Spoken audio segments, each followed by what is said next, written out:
Hey y'all, good morning and happy Sunday from the garden here in South Texas, Zone 9B. It's mid-July 2023. We're going to do a little garden tour, see what's going on out here. We've got this big black Texas bumble doing his thing. And this is the hammy melon that we're growing. It's starting to blossom. Maybe we planted a little later than we should have, but some friends, John and Nora, dropped off these seedlings to us, so we're growing this lovely little hammy melon. And over here we've got our goji berry. I had trimmed it back, and so it's starting to flower. And it was quiet 2 minutes ago. Sorry. Someone had gifted this plumeria. It's supposed to be like a triple color, like a yellow, white, and pink blossoms. We're waiting for it to blossom and see what color it is and smell its beautifulness. We've got tons of basil back here. Genovese basil going to seed with lots of little bumbles. Got a white rose of, I guess it's called the Diana white rose of Sharon back here. I don't think there's any blossoms on it right now.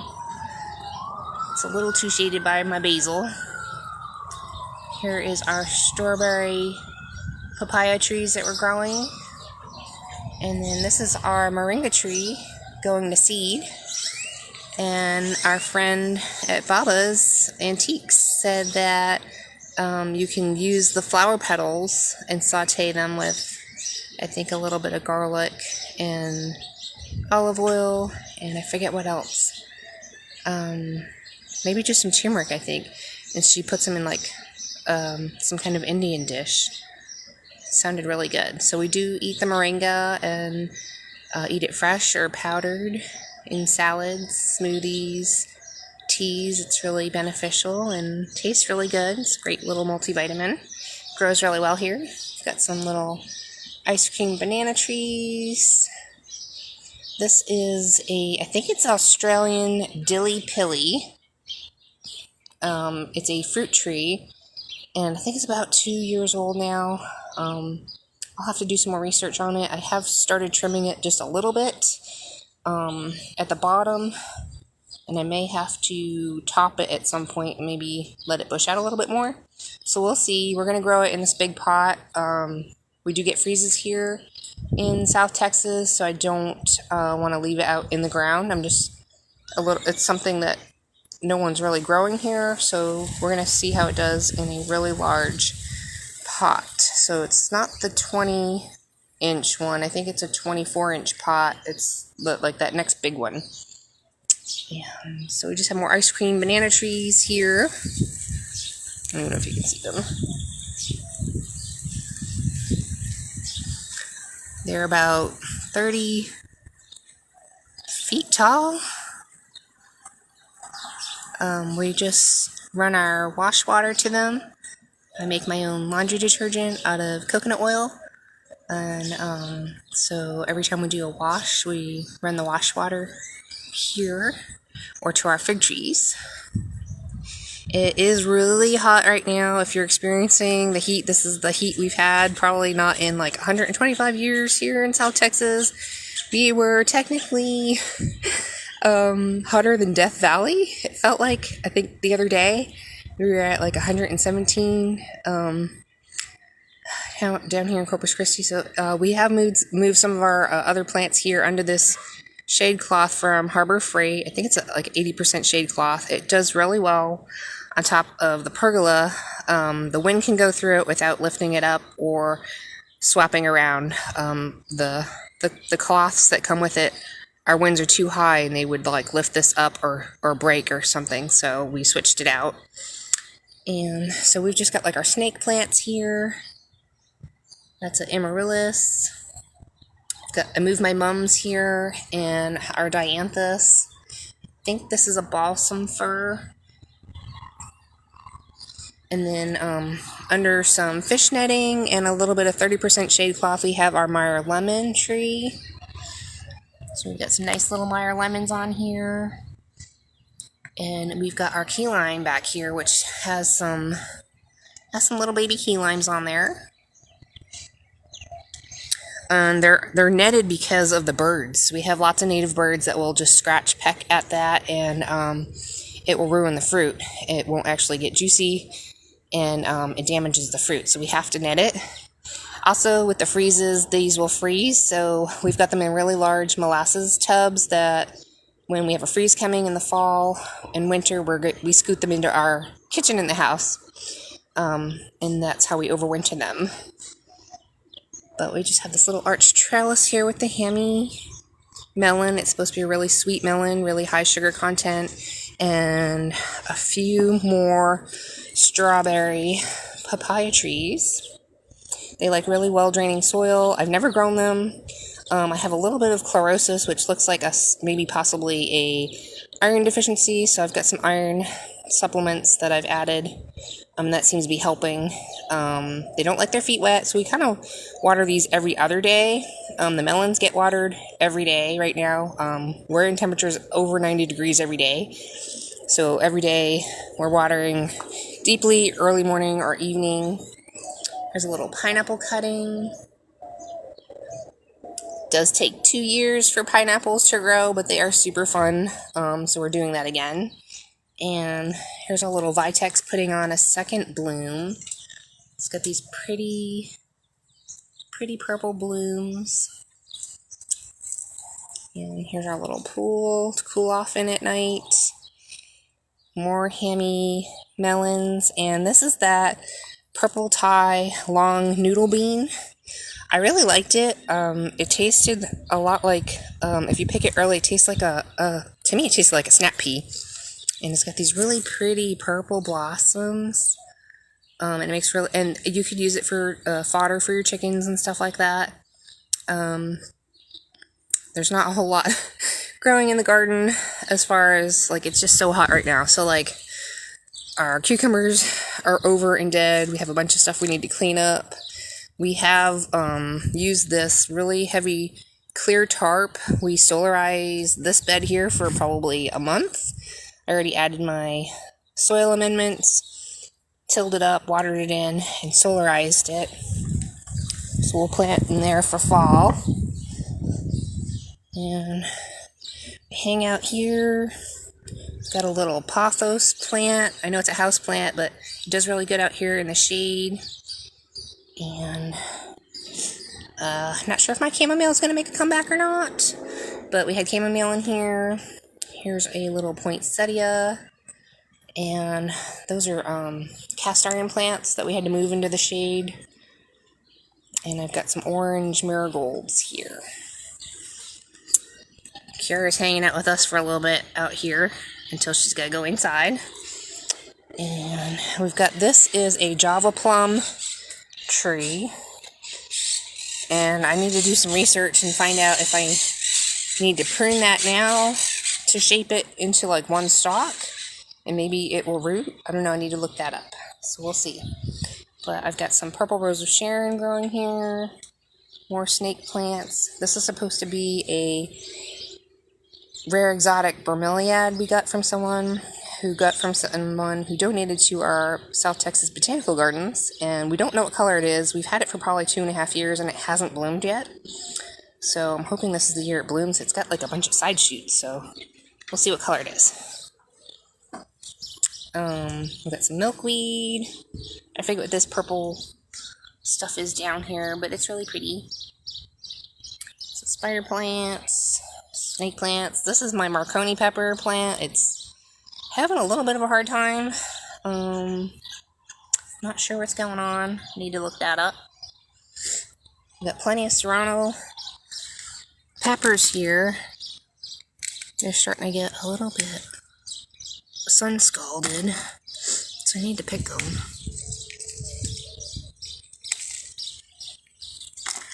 And my bell pepper plants, these, I need to pick some. Just We just need to pick some. They're starting to turn red. And they're getting a little bit of sun scald out here. When they had more leaf coverage, they weren't quite sun scalded. But I wanted to taste some of them a little red because I'm going to see if it changed the flavor. I think these are supposed to be all green bell peppers.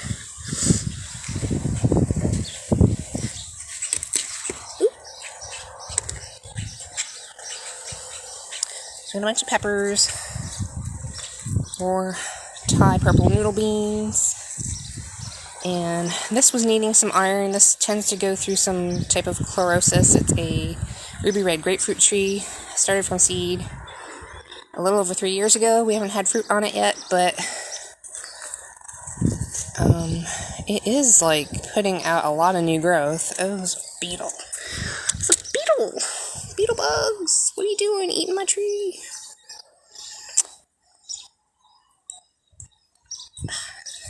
Give you to the chickens. Ow! Ow! Ooh, ooh, get them, girls! Ooh, ooh, get them! Get them, get them, get them! There you go. There's Cream Puff and Scarlet O'Hara. And we're trying to keep them shaded with our Cherokee Tan pumpkins. Not looking the best. Normally we would do drip irrigation with our rain water, but I think we didn't set up the line before we planted it. So we have some sweet potatoes trying to grow back. And I just picked a really big pumpkin yesterday. We've got some pumpkins in here. They don't get super big, but they do taste really sweet and very pumpkin-y. And they cook up really nice. So that one's a little funky shaped. Maybe not getting as much water as it should lately. So I tried to water really good today. It looks bad, but we'll see. We just don't want to take it out because the chickens, it is providing quite a bit of shade for them with this high heat. We've got our sugar baby watermelons back here.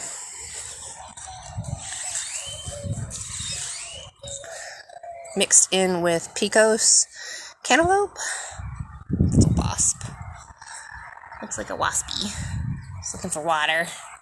Got a nice little sugar baby watermelon here.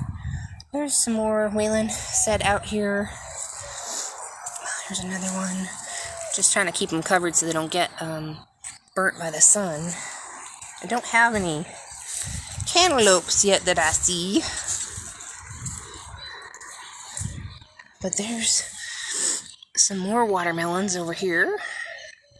I think he said there's about 12 watermelons in here. This one got crossed up, or it's a different type of watermelon seed. See how the stripes are on that one? So that one's different. Wayland does have our rain catchment here, and so I think if I turn this on, we can water that way with our rain catchment water. And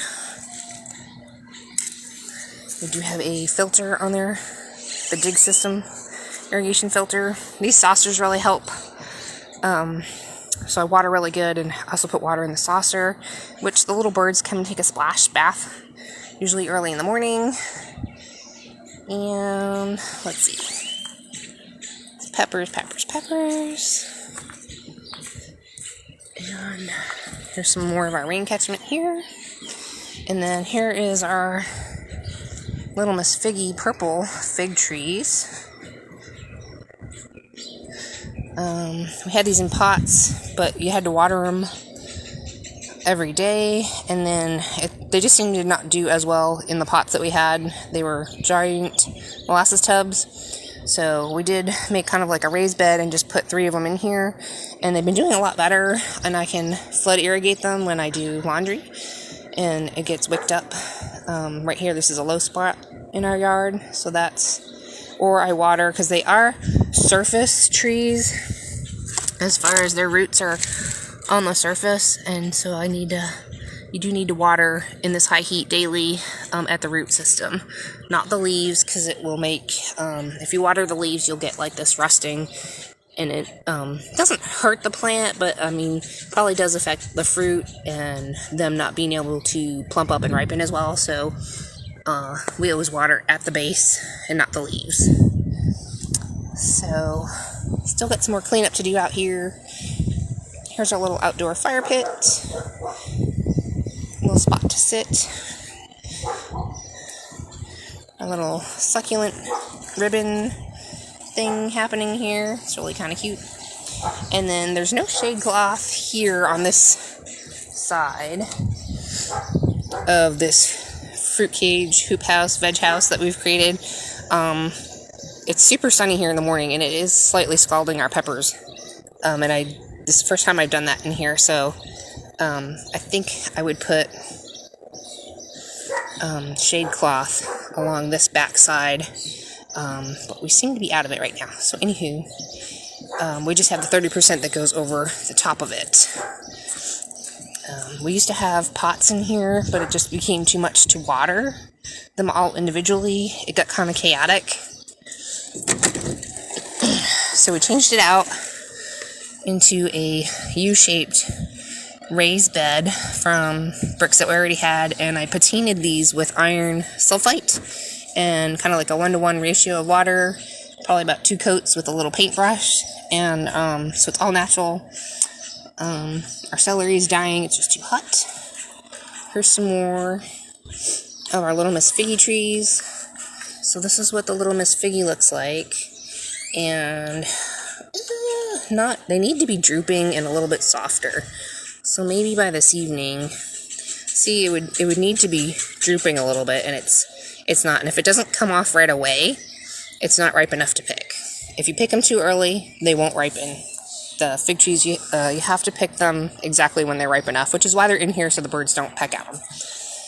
And we've got some chili pekins.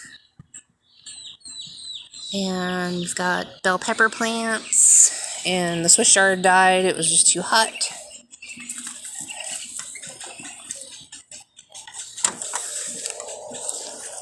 And then, yeah, so that's what's happening in the garden this July.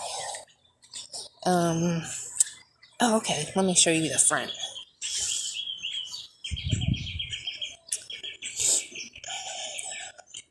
So hot out here, so hot.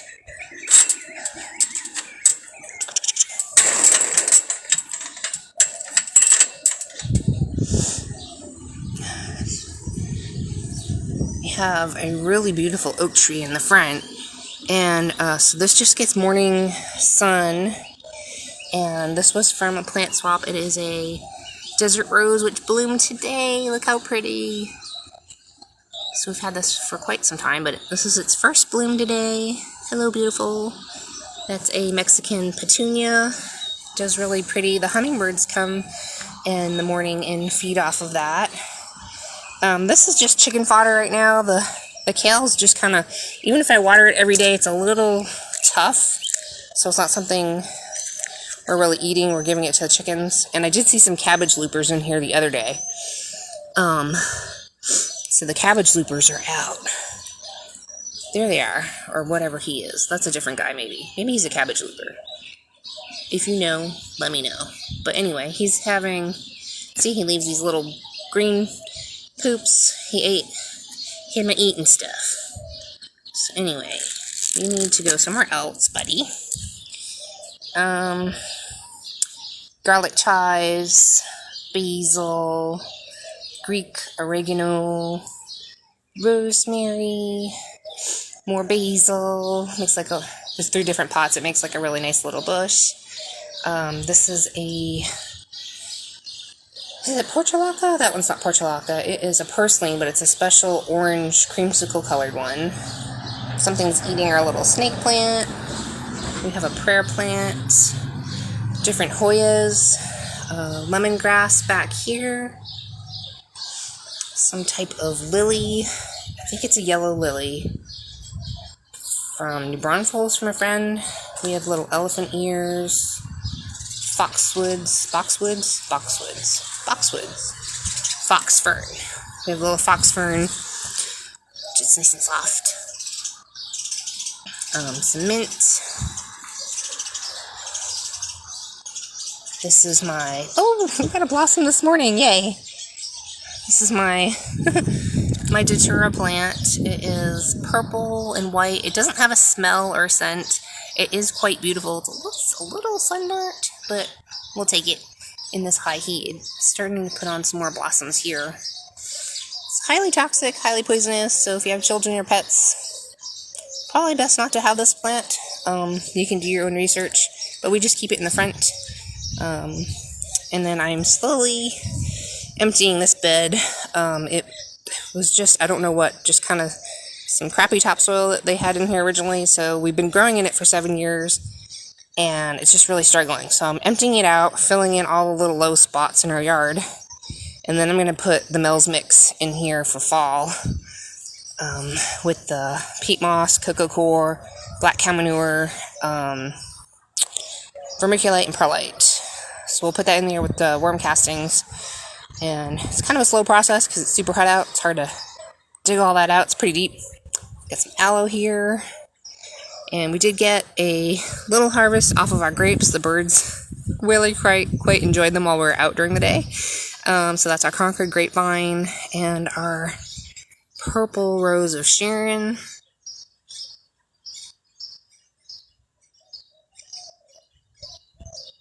So that's our little grotto. And I have very, very little fruit on our pomegranate tree. There's like one.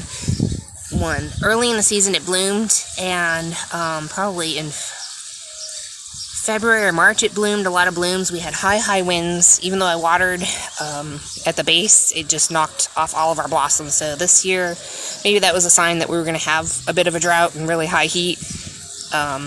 It's a beautiful pomegranate tree this year. I took off like 4 feet of it. It had it shoulder height, is huge, but hardly any fruit this year. We had probably 60 pomegranates on it last year, and we've got a little white Diana Rose of Sharon here. Whoops, I don't know why my phone's doing that. And I don't know if that key lime is going to make it or not, but it's coming back from the freeze. And again, our Joey avocado did really good this year.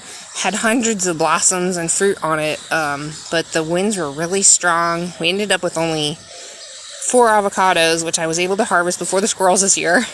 I've tried the little organza bags, and last year we left for a plant swap, came back, an hour later there's like 2 on the ground, and they took off with the organza bags and everything, and I was like looking up in the tree, seeing if there's organza bags hanging anywhere, because I've seen them run up our little tree here with the pomegranates and stuff.